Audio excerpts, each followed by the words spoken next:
Getting guys, welcome back to the channel. The one team that has been on my mind recently that's been so interesting and a little bit under the radar is Colombia. They're unbeaten in 20 games, and that sounds crazy, right? I think the longest unbeaten streak in international football right now. They're a very strong team. They look very strong, but I want to know more. I want to delve more into it. So this video is about my idea of what their best 11 would be, how they're going to look, how they're going to perform. They have some great players, some young talent, some experienced talent. They open up against Paraguay, then they have Costa Rica, and then they have a huge game against Brazil for the last game of the group stage. I know Brazil are favorites, of course, but who knows? I think we could see Colombia come out on top in this group.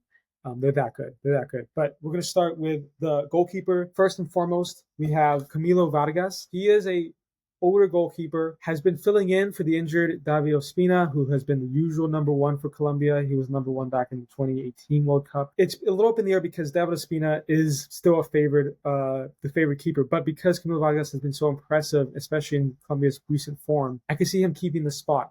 He's level-headed. I think he's 35, so he has plenty of experience in the game, not dealing with injury. You don't have to rush him back. I could see him keeping that spot in this team, and I think, he's just going to be that calming presence at the back. Of course, if anything goes wrong, we always see sometimes keepers have a bad game. They lose confidence. It's horror show. You never know. I could see David Ospina coming in, taking that spot. I think he'll be ready. They include him in the squad. I don't know if he's fully fit yet, but if not, he's very close, and I can see Camilo Vargas, though, just keeping it. No problem. We got two center back pairing, absolutely phenomenal two center backs right here. First, we have Yon Lukumi. What a player. Bologna's season overall has been phenomenal. They have some great talent on that team. Their manager, Thiago Motta, just joined Juventus. There goes to show they've been great. They made European football, and they've been so good at considering the amount of money they have and their infrastructure, and just, they're underdogs. You don't expect them to be that well. They have. And Yon Lukumi is one of those. And the most interesting part of this actually is that he is a left side center back, which, first of all, is a very rare and valuable resource in today's game. You love those left side center backs because they get to play comfortably throughout the back on that left side. They receive the ball, the whole pitch is open to them. They can look up, they can find the pass to the left back or to the connecting midfielder, or even a ball over the top now to dangerous attackers we have up top. Yon Lukumi is one of those that I do think we're going to hear about him more. He is in competition with Calafiori from Bologna as well, and he's Italian. And so if you've followed the Euros, you've heard plenty about him. He's been starting as Italy's left center back, and he's been phenomenal. He's actually been in competition with Lukumi for Bologna's left center back position all season, and they've been fighting back and forth. And those are two great center backs that to have competing for that same spot has been phenomenal. He's been Colombia's starting center back, like for sure, number one cemented starting center back for quite a while now, quite a few games. We don't have the old Yerry Mina, Davinson Sanchez pairing that we saw at the 2018 World Cup. And don't get me wrong, both great defenders, both can play left or right. Not the most comfortable on the left, but both can play. It would probably be Yerry Mina if Lukumi picks up any foul trouble or picks up a little knock or something. Hopefully he doesn't get injured, but he does. Yerry Mina could come in. He could also be used if they are dealing with some target men in a certain game and they need to deal with those crosses and they're launching in from deep or they're holding on late last minute. Yerry Mina could definitely be brought in, at a towering 6'5". He has no doubt, no problem dealing with those balls in. So he'll be definitely a used center back in rotation, but Yon Lukumi keeps that spot 100%. On the right center back, we have Carlos Cuesta, who I think is also phenomenal.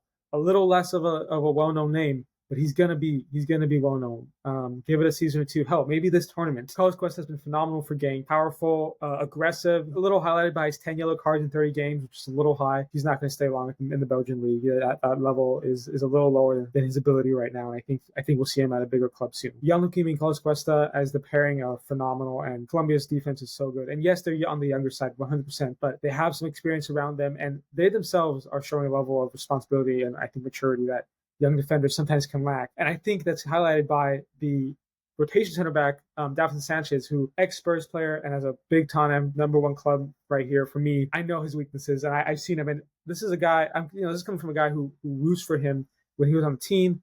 Every time I thought this is the game he turns it around. This is the game he gets it back. He gets that we were missing. I don't want to attack any of these Colombian players, but Davinson Sanchez has unfortunately let me down more than once. His composure on the ball is not good. He's not a ball playing defender. You always worry if he takes a heavy touch or if the ball over the top is just too much. Fast, strong in the air.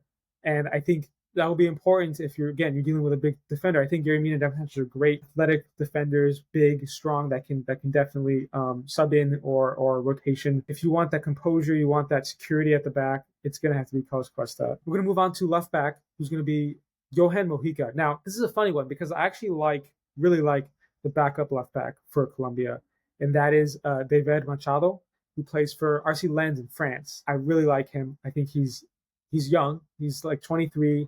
He's got talent. He's got speed. He's just shown so much good, promising potential. Mojica has that role right now. He has it on lock. He's been the past starting left back for a while now, and I don't see it changing. And why do you need to? He's been so good in Colombia's most recent game against Romania. That was when they played one of their strongest starting lineups, the last kind of like competitive game they played, and Mojica was excellent. He can whip a ball in for sure, and especially to the striker who we're going to talk about in a little bit. He just has a great technique whipping that ball into the box and finding one of the offensive players. You can't undervalue that. That's so good. A lot of fullbacks can't cross like he does. He knows how to. And especially partnering up with Luis Diaz on the left side, a little spoiler there. It's going to be a dangerous left side for any team to defend. For a right back, I think this one is a player that I actually have grown to love over the past year. Daniel Munoz, what a player! Excellent player. He's shown it for Crystal Palace, and he's showing it now in his prime at 28. Genuinely has some incredible stamina. He never stops running. He reminds me of Jordi Alba in a lot of ways. Jordi Alba would never stop running all game, and he ran. He wasn't jogging. He ran, and Daniel Munoz is one of those. And that's so important to have that player on the right side or as a fullback that can just keep up with the winger. And then when that sub comes in, the new winger comes in, he stays with him and he keeps defending, keeps putting in 100%. And it's so important, so underrated. And he's just going to be there the whole game, and then provide that support on the flank as well. And a great fullback, and one that I think has shown a lot of value to Crystal Palace and to Colombia. Moving on to midfield, the number one staple in midfield, 100% that will be in the game, that I can guarantee it, is Jefferson Lerma. And my God, what a player. Just an anchor, just the defensive midfielder that fights for every ball, that puts his body on the line, that will make that crunching tackle. He's what you want. He's what you need in a midfield when you want to win games, when you want to win trophies. He's that guy. He's not the most talented defensive midfielder of all time. He's not the best defensive midfielder of all time, but does he get the job done? He definitely does, and he's been incredible. He is so underrated, and we're going to see him just shine for this Colombia team. And you may not even see him shine. He may be one of those players that does the work, and you're not going to notice. But at the end of the day, that defense is going to thank him. That offense is going to thank him because he's linking the plays, he's helping the defenders, and he's going to be just so strong. And he's the type of player that makes forwards question whether you want to go around him or through him, because he will come at you, and he's going to be a guaranteed starter in this midfield for Colombia. If you look back at the past few games, he has started every game, the number one player in the midfield, and I think the manager trusts him so much, and who wouldn't? He's excellent. Partnering him in a two-man midfield is Richard Rios, plays for Palmeiras in Brazil. He's actually a relatively recent up-and-coming player. I think he got his big break about a year ago. I watched a few clips on him, did some research, because I don't watch that much Brazilian football, but man, does this guy look special. He's tall. He started as a futsal player, so he has that dribbling ability. He can keep the ball, hold off any tackles coming in from opposing players. He is that link from the offense to the midfield. He'll carry it up. He'll go out wide right, cross it in for the offense, for any Colombian offensive players to meet in the box, and he's not going to stay in Brazil for long, not at this rate. And I think we're going to see him be one of those big players that maybe makes a name for himself and gets a big move, because right now he's a little underrated. Not many people know his name, and they're going to hear his name after this tournament. He's going to be in competition with Mateus Uribe. I do think Mateus Uribe is a very consistent, very solid veteran player that they can put in midfield as well. Now, I do think Rios adds more dimension to their offense from midfield. You can't go wrong with Uribe. Maybe they need to shore up the defense the last 10 minutes of the game. Maybe Rios needs a break. Uribe is going to be that perfect replacement. And I don't think you have a problem putting him in. And, if that's what they have to do, then they'll do it. And I think Colombia are blessed over these past few months to have these players, young and old, kind of showing at the right time and coming together. And I would say one of the best teams in international football, but many don't know that yet. And so they're going to show them. I trust Colombia a lot. They're going to show how good they are this tournament. Now, we have an attacking midfielder in James Rodriguez, and I think that's a given. I mean, he's the captain of the Colombian national team.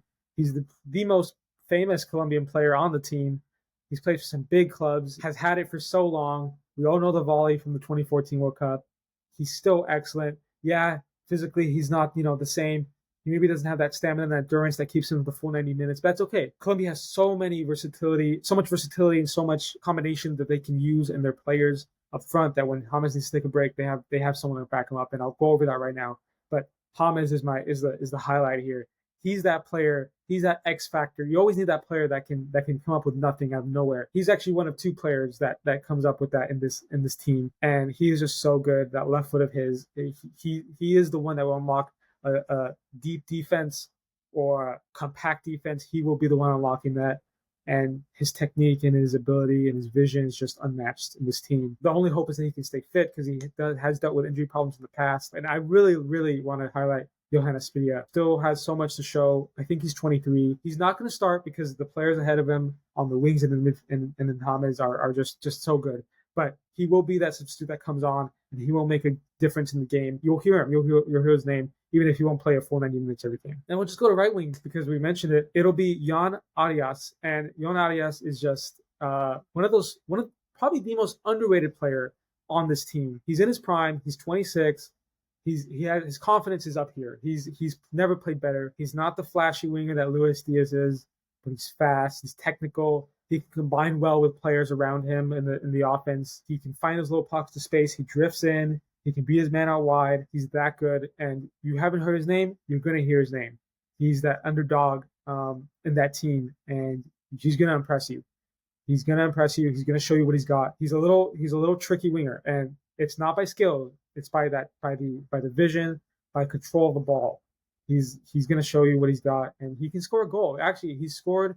He's a late bloomer. He didn't score in his first 13 caps for Colombia, but he scored in his 14th, 15th, and 16th cap, and he's showing when he has that confidence and when he knows he has that ability, combines them all together, and you got a talented player that's going to be starting on that right wing for Colombia. He's not the biggest name of the team, but he'll show you what he can do. Now, on the opposite wing, that's the big name. That's one we all know, the one that everybody loves. Luis Diaz. He's the star of the show. Like James is the biggest player on the team. Luis Diaz is the now of the team. He's the now. He's gonna be the future leader. He's so good. He's so fast, so tricky. We know what he can do for Liverpool. He's the most direct player on the pitch. Every fullback that's facing him, just dread it. Dread the experience, dread those 90 minutes or whatever, however much he plays. But he's gonna be there. He's gonna be a big outlet. He's gonna be, I bet, the biggest attacking threat from Colombia. He's going to get those assists. He's going to get those goals, and he's going to create the chances. He's going to move the defenders around, go at them, no doubt about it. Just go through. He's tricky. He's fast. We know him. We know what he's like. We know what he does.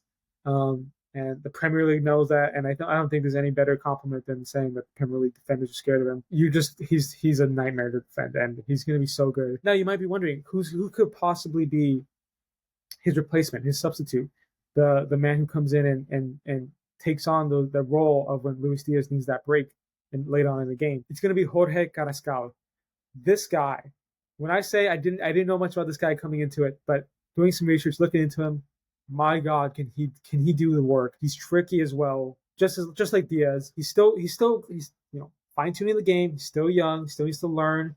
But you can see the raw talent there. And he's just one of those guys that will do the work for you. And I'm highlighting a lot of these Colombia substitutes because that's how strong this team is. These substitutes are going to be game changers. They're going to be difference makers. They'll come in when the starting players need a rest.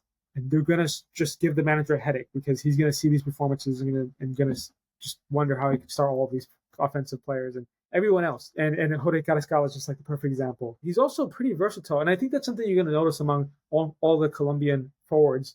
Really, Diaz, Arias, Carrascal, Aspria. I didn't even mention Sinistera, who has been severely impressing for Bournemouth. All these players can play anywhere on the front line, can do a job, can do a shift, work hard, go at defenders. Don't be afraid of being tackled. They'll want to create movement among the back line, create space for their teammates.